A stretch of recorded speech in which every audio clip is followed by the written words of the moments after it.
इसमें समा सकती है। बरसात में कम सीढ़ियां उतरनी पड़ती थी और गर्मियों में साथ ही।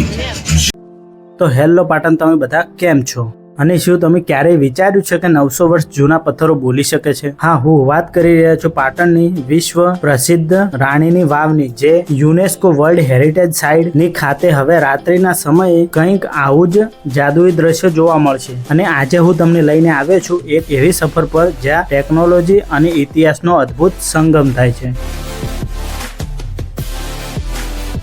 तो जुओ दोस्तों, अहींया तमे जोई शको छो के केटली मोटी संख्या में अहींया पब्लिक आवेली छे अने आ बधा ज 3D प्रोजेक्ट लाइटिंग शो जोवा माटे आवेला छे।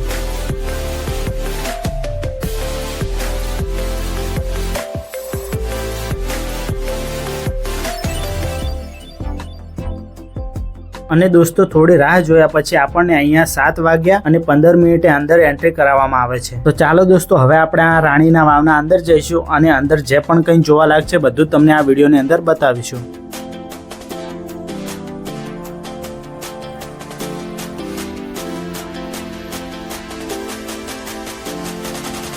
અને દોસ્તો, આ રાણીની વાવનો આ શો માન્ય લાઇટ શો નથી પણ 3D પ્રોજેક્ટ મેપિંગ છે। અને વાવની જટિલ કોતરણી પર 7 માળની ભવ્યતા પર જ્યારે આધુનિક લેઝરના કિરણો પડે છે ત્યારે આખી વાવ જાણે જીવંત થઈ ઉઠે છે।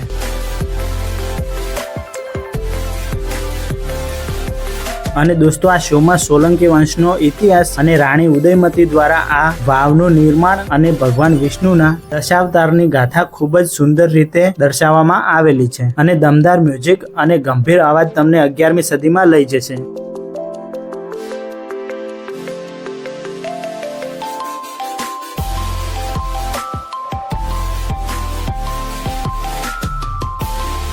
તો ફાઇનલી દોસ્તો, હવે થોડી વારમાં 3D લાઇટિંગ શો ચાલુ થવાનો છે અને જે લોકો અહીંયા નથી આવી શકતા તો એમના માટે આપણે આ વિડીયો બનાવ્યો છે। અને દોસ્તો, આ રાણીના વાવ વિશે ગહેરાઈમાં ઇતિહાસ બનાવવામાં આવેલો છે। આ વિડીયોને તમે છોડતા નહીં અને લાસ્ટ એન્ડ સુધી તમે બન્યા રહેજો, તમને ખૂબ જ મજા આવશે।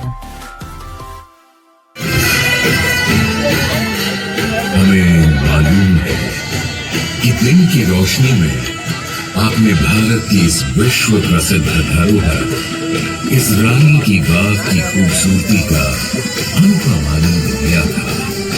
अब इस रात के अंधेरे में आइए हम आपको वो छिपे हुए रहस्य दिखाएं जो दिन के प्रकाश में भी अक्सर लोग देख नहीं पाते हैं। तैयार?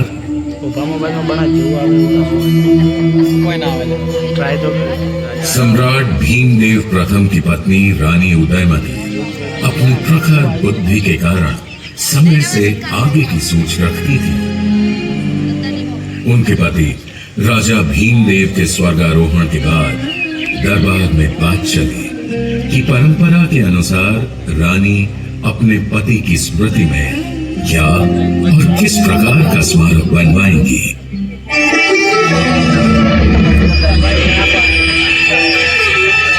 सावधान, सब तेरे प्रणाम। रानी उदयमती पधार रही है।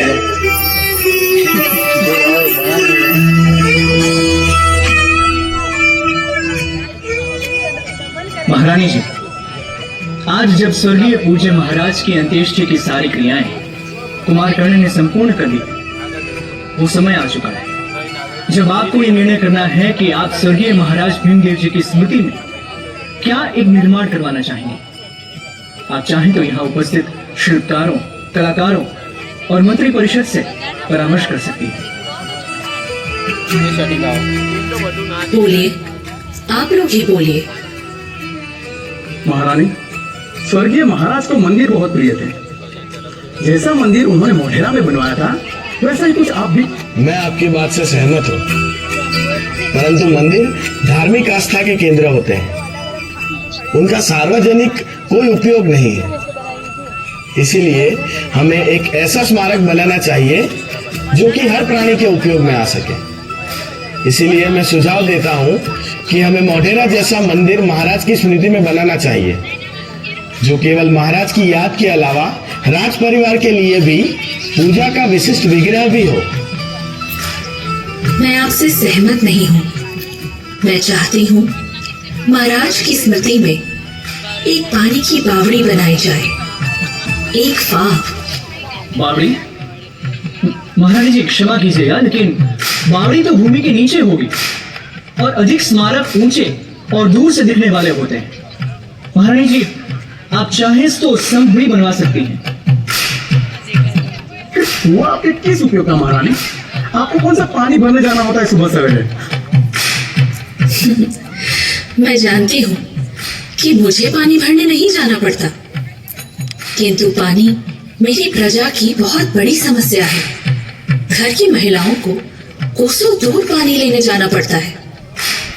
इसलिए मैं चाहती हूँ कि एक बहुत बड़ी, गहरी और अद्वितीय वाव मेरे स्वर्गीय पति की याद में बनाई जाए, जिससे श्री पटन में पानी की समस्या न रहे और पटनगर की प्रजा को इसके सदा निराह कुएं से जल की आपूर्ति होती रहे। जैसी महारानी जी की इच्छा। वाव बनाना तो सरल काम है। हाँ प्रमुख शिल्पकार, वाव बनाना तो बहुत आसान है, क्योंकि साधारण वाव को तो केवल खोदना होता है और पत्थर की दीवारों का व्यवस्थित निर्माण करना होता है।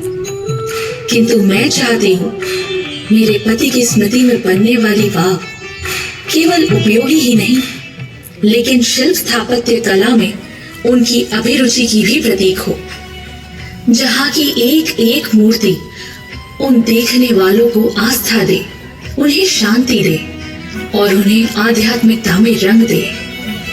वहाँ उकृत एक एक छवि उन्हें श्रृंगार और सुंदरता से ओतप्रोत कर दे, उनके जीवन में कला भर दे।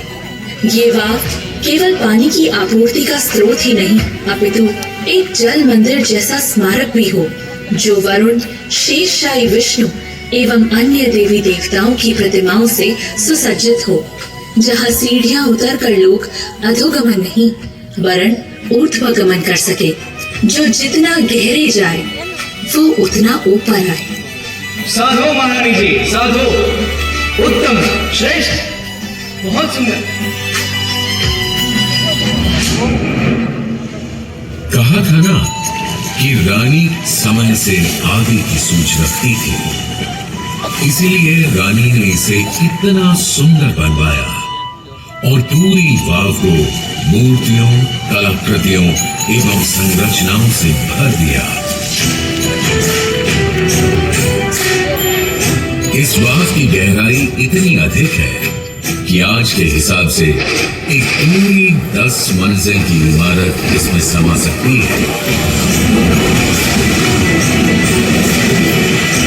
बरसात में कम सीढ़ियां उतरनी पड़ती थी और गर्मियों में थोड़ी ज्यादा, पर पानी इस वाव से कभी सूखता नहीं था, क्योंकि पास बहती सरस्वती नदी इसकी जलापूर्ति हेतु सदा मौजूद थी। 2 सदियों के बाद कदाचित इस रानी की वाव के प्रारूप से प्रेरित होकर दिलवाड़ा का विमलाव शाही जैन मंदिर बनाया गया।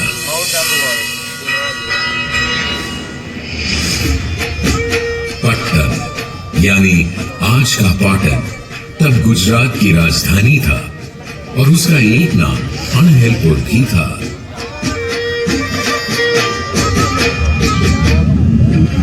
उस समय रानी उदयमती के पति सम्राट भीमदेव प्रथम वहां के शासक थे। ईस्वी सन 1022 से 1064 तक चले उनके शासन के दौरान गुजरात ने बहुत प्रगति की और विविध निर्माण देखे। मुढेरा का सूर्य मंदिर भी उन्हीं के राज्यकाल में बनाया गया था, किंतु उनका शासनकाल कोई आसान समय नहीं था।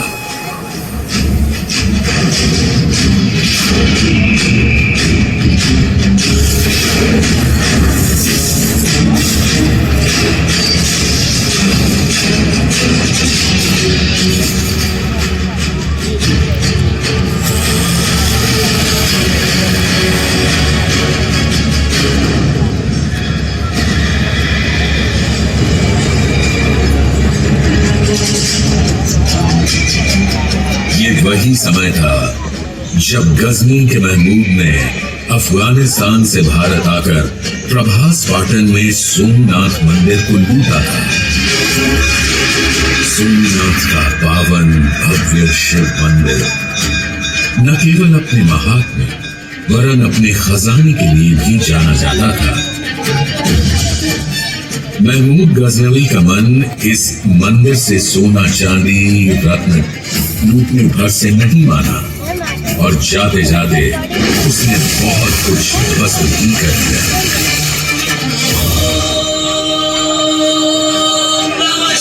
ये तो कुछ वीर भक्तों का साहस था कि जो इस आक्रमण के बीच भी वे ज्योतिर्लिंग को बचाकर ले गए। पर राजा भीमदेव कहाँ मानने वाले थे। उन्होंने जल्दी ही फिर से अपने सारे संसाधन धन बल को वापस जोड़ा और भग्न सोमनाथ मंदिर का पुनर्निर्माण करवाया।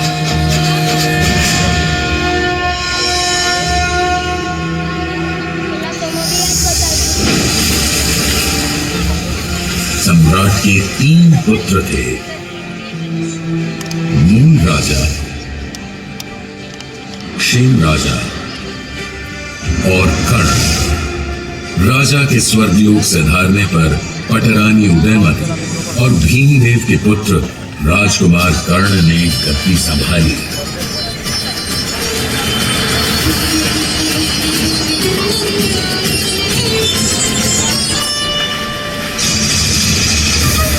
और फिर आसापाली के आसा भील को हराकर कर्णावती नगर की स्थापना की, जो आज अहमदाबाद कहलाता है।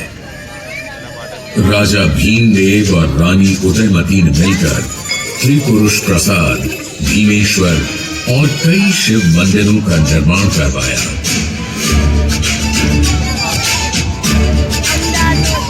साथ ही जैन धर्म के अनुयायियों के लिए कुंभारिया महावीर, आदिनाथ और पार्श्वनाथ के मंदिर भी बनवाए। साथ ही कर्णावती या आज के अहमदाबाद में माता भवानी को समर्पित एक वाव भी बनवाई। किंतु रानी उदयमती का नाम अगर इतिहास में अमर है और रहेगा, वो है इस रानी की वाव के कारण।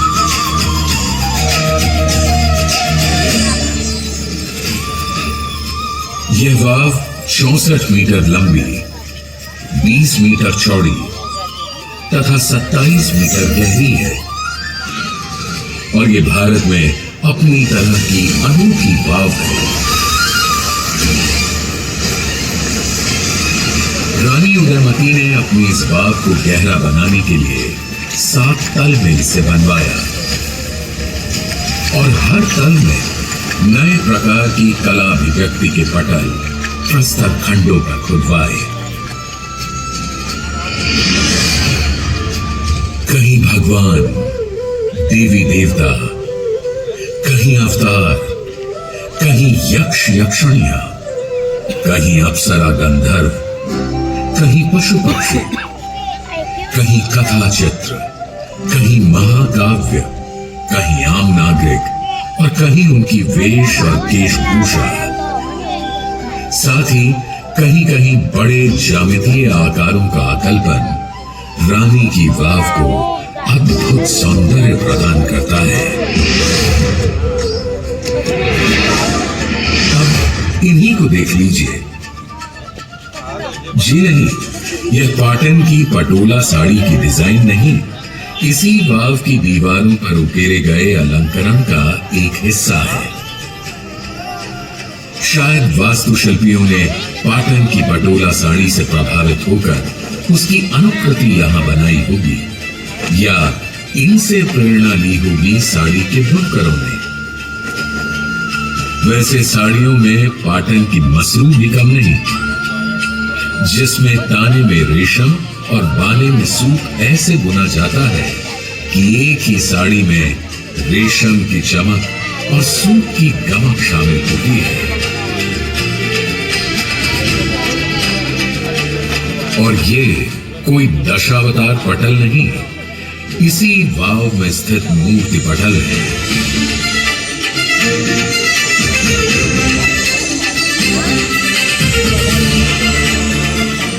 और ये कोई पूजा विग्रह नहीं, इसी स्थान की कुछ प्रतिमाएं हैं। हर स्तर पर परत दर परत बनी है पत्थर पर उकेरी गई 500 से अधिक मूर्तियां। पाटन में भूटिया परिवार के लोग आसपास के तालाबों से मिट्टी लेकर जो दशामा मूर्ति बनाते हैं, शायद वो भी इन्हीं छोटी छोटी मूर्तियों से प्रभावित होंगी।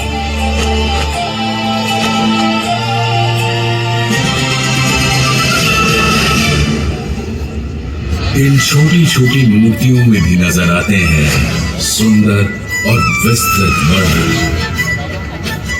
देखिए इन अप्सराओं के केश विन्यास और इनके नक्शिक वर्णन के चलते अब देखिए इन स्त्रियों की पादुकाएं। अब जरा कल्पना कीजिए कि ये सारी अप्सराएं गरबा कर रही हूं तो साधारण गरबा नहीं बल्कि पाटन का डोरी गरबा, जिसमें एक स्तंभ में बंधी डोरियों को पकड़कर स्त्री पुरुष गरबा करते हैं, जिसे गाफ गुंथर गरबा कहते हैं। पशु पक्षियों और प्रकृति के चित्रण में भी मूर्तिकारों का जादू साफ नजर आता है। वैसे पौराणिक कथानक तो रोचक, मनमोहक, शुभ और शिक्षाप्रद हैं ही, किंतु कुछ कम नहीं है इस विशाल वाव के उछल हो जाने और फिर मिलने की कहानी। आप शायद कहें कि ये कैसे हो सकता है, इतनी बड़ी बावड़ी उछल कैसे हो सकती है। रानी उदयमती के परलोक गमन के बाद सरस्वती नदी में एक ऐसी भयंकर बाढ़ आई कि बाढ़ के साथ बह आए झाड़ झंखाड़ और नदी की गाद मिट्टी से यह पूरी वाव इस तरह भर गई कि इसका दिखना ही बंद हो गया। यह वाव आंखों से ओझल हो गई। इतनी बड़ी जल प्रलय के बाद आसपास की बस्तियां और गांव भी उजड़ गए होंगे, बह गए होंगे और बाकी यह जगह छोड़कर दूर सुरक्षित स्थानों पर चले गए होंगे। जो लोग दोबारा इस स्थान पर आकर बसे वो इस वाव के अस्तित्व को भुला चुके थे। किंतु कहते हैं ना, हर दुर्भाग्य में भी कुछ ना कुछ सौभाग्य छिपा होता है। हुआ यूं कि वाव के उछल हो जाने के बाद से उत्तर पश्चिम से आने वाले सारे हमलावरों को भी यह पावन जगह कभी दिखाई ही नहीं दी, वरना हिंदू देवी देवताओं से सुशोभित वास्तुकला का यह अनूठा उदाहरण उनके आक्रमण और विध्वंसक हथौड़ों से कभी बच ही नहीं सकता था। सौभाग्य से सदियों तक यह रानी की वाव किसी गड़े हुए खजाने की तरह भूमि में सुरक्षित दबी पड़ी रही। कभी कभार कोई लेखक या इतिहासकार जनश्रुतियों के आधार पर यहाँ ऐसा निर्माण होने का जिक्र भर कर देता था। राजपूताना के इतिहास को खंगालने वाले अंग्रेज इतिहासकार जेम्स टोड ने 19वीं सदी के आरंभ में अपनी पुस्तक ट्रैवल्स इन वेस्टर्न इंडिया में लिखा, इस स्थान पर कभी एक वाव हुआ करती थी। पूरी 7 सदियों बाद सन 1890 में एक अद्भुत घटना हुई। મારો પેલું ક્યારે દઈશ? અરે આપી દઈશ હવે 2 દિવસમાં. 2 દિવસ મારે બોલશે મમ્મી. અરે ચાલશે હવે. भाग बुरा हो गया पकड़ने को ले जाएंगे चल बच्चों बच्चों हम जरूर हम तुमको पकड़ने के लिए नहीं आए, हम तुमसे बात करने के लिए आए हैं। हमारे साथ जो भारतीय है उनसे पूछो। हाँ चुप रहो, आप बुराओ बहुत सारे लोगों से, ये लोग तुम्हारे गांव में वाव ढूंढने आए हैं। बकरी ढूंढोगे कैसे जब बकरी है ही नहीं? मतलब जब वाव होगी तब तो मिलेगी। हमारे गांव और आसपास कोई वाव नहीं है, हम नदी में से पानी लाते हैं। ठीक ठीक कह रहे हो तुम, वाव तो खपड़ा खो चुका, मगर बच्चों आसपास में कोई पुराना मंदिर, कोई पुराना मूर्ति कुछ देखा? पुराना मंदिर तो नहीं, पर एक पुराना खंबा है। क्या क्या तुम हमें वहां ले जाओगे? देखो हम तुमको बहुत सारी स्वीट्स देगा, मिठाइयाँ देगा। चलो हाँ चलिए चलिए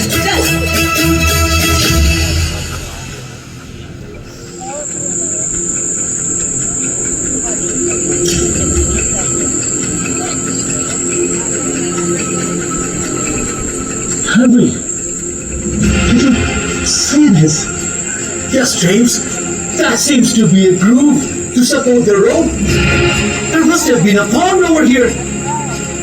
Yes, the James told was not wrong. That's right. There used to be a water hole here. And this soft rock clearly indicates there could be a step well or pond here. That's correct. Gentlemen, आज रात हम लोग tent यहीं पर लगाएंगे और कल से इधर खुदाई शुरू होगी। ओके? Yes sir. इतिहासकार और पुरातत्वविद हेनरी कजिन्स और जेम्स बर्जेस को केवल कुएं के सबसे ऊपर का पानी खींचने का गरारी स्तंभ और कुछ खंभों के हिस्से दिखाई दिए। इन्हें देखकर उन्होंने अनुमान लगाया कि यहाँ अवश्य एक बड़ा सा गड्ढा है, किंतु उसमें क्या है पता लगाने के लिए बहुत गहरे जाना आवश्यक था और उनके पास इसका समय और साधन नहीं थे। अभी रानी की वाव को पहचाने जाने में 50 साल और लगने थे।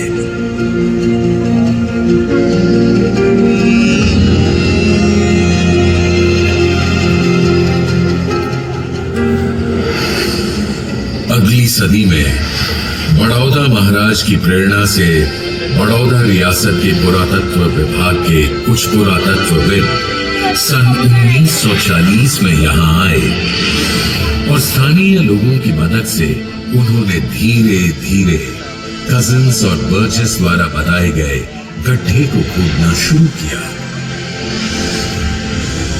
जैसे जैसे वो गहरे खोदते गए, एक के बाद एक नई मंजिल और एक से एक मूर्तियां उन्हें मिलती चली गई। इस अमूल्य धरोहर को पहचानते ही उन्होंने सही समय आने और सही औजारों के मिलने तक इसे फिर से ढक दिया और सुरक्षित निगरानी में रख दिया।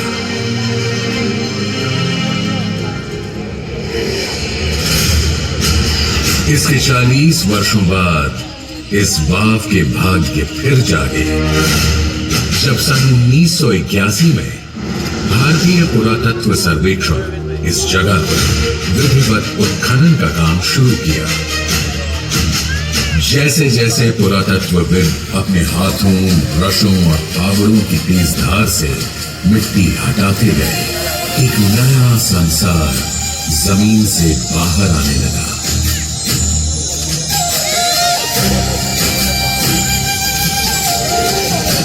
नदी की रेत में सदियों से दबी ये अद्भुत संरचना धरती से ऐसे निकली मानो जैसे आज ही बनी हो। फिर तो जहां आवश्यक था इसका संरक्षण भी एएसआई ने किया। संसार ने आज तक कहीं भी ऐसा तेजोमयी निर्माण नहीं देखा था जो सदियों के बाद भी अपने निर्माण के समय की ताजगी और चमक के साथ उजागर हुआ हो। उत्खनन में रानी उदयमती की एक प्रतिमा भी प्राप्त हुई जिसे सुंदरता के, शुभता के, वास्तुशिल्प और कला के सभी प्रेमी आज भी शीश नवाते हैं।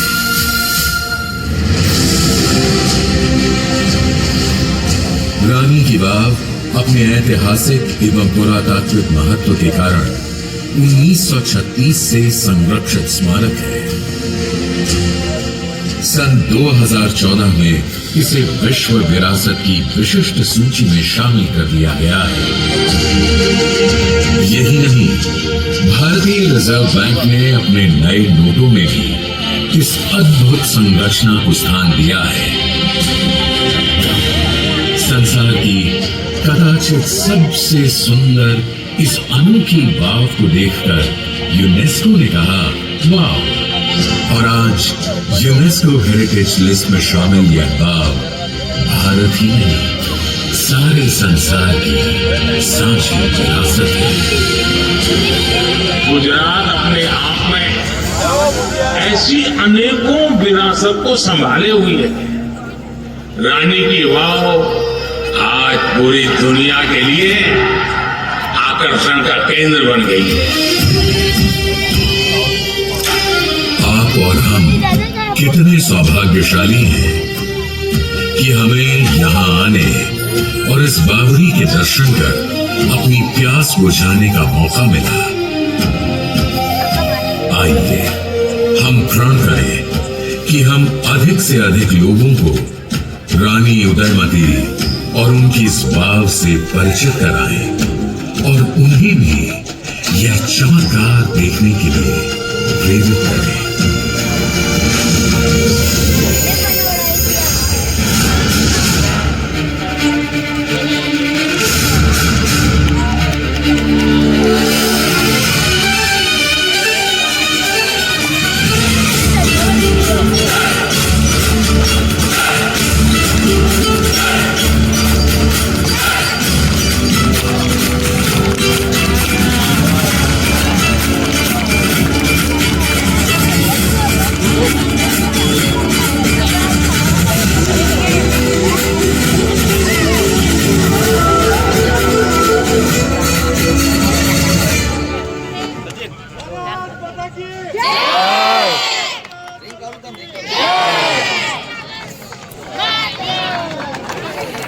અને દોસ્તો આ લાઇટિંગ શોના વિશે હું મારા અનુભવની વાત કરું તો જ્યારે અંધારા આકાશની નીચે આખી વાવ સોનેરી અને વાદળી રંગથી ઝળહળી ઉઠે છે ત્યારે તે દ્રશ્ય જોઈને આંખો પલકવાનું ભૂલી જવાય છે। અને દોસ્તો તમે ક્યારે પાટણ જઈ રહ્યા છો એ નીચે કમેન્ટમાં કમેન્ટ કરીને જણાવજો અને આજનો આ વિડીયો શેર કરવાનું ભૂલતા નહીં। તો દોસ્તો આજનો આ વિડીયો તમને કેવો લાગ્યો કમેન્ટ બોક્સમાં કમેન્ટ કરીને જણાવજો અને આવા ને આવા વિડીયો જોવા માટે અમારી ચેનલને સબસ્ક્રાઇબ કરી લેજો કારણ કે આવા વિડીયો તમારી પાસે પહોંચતા રહે। તો ચાલો દોસ્તો આજના વિડીયોમાં આટલું જ હતું, ફરીથી મળીએ કોઈ નવો વિડીયો લઈને।